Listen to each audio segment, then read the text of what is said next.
তিনি বলেছেন যে চায় তার হায়াত বাড়ুক সেজন্য আত্মীয় স্বজনের সঙ্গে সুসম্পর্ক বজায় রাখে, তাহলে সুসম্পর্ক বজায় রাখলে হায়াত বাড়বে। অবশ্য এটা নিয়ে ইখতিলাফ আছে, হায়াত বাড়ার অর্থ কি।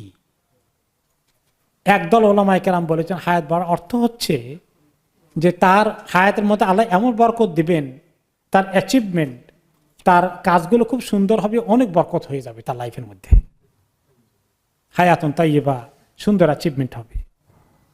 আর আরেক গ্রুপ অফ ওলামা বলেছেন যে না, তার বয়স 60 বছর হওয়ার কথা ছিল 63 বছর হয়ে যেতে পারে, এক্সাম্পল, এরকম করে বাড়তে পারে, ফিজিক্যালিও সম্ভাবনা আছে। তাহলে এইভাবে বেশ কিছু আমল আছে যে হায়াত মানুষের তাকদীরের মধ্যে পরিবর্তন নিয়ে আসে। আর আল্লাহ তাআলা আগাম লিখেছেন, তিনি আগাম জানেন যে বান্দা কি করবেন, কাজেই এটা কন্ট্রাডিকশন নয়। এর বাইরে এর চেয়ে বেশি তাকদীরের মধ্যে ঢুকতে রাসূলুল্লাহ সাল্লাল্লাহু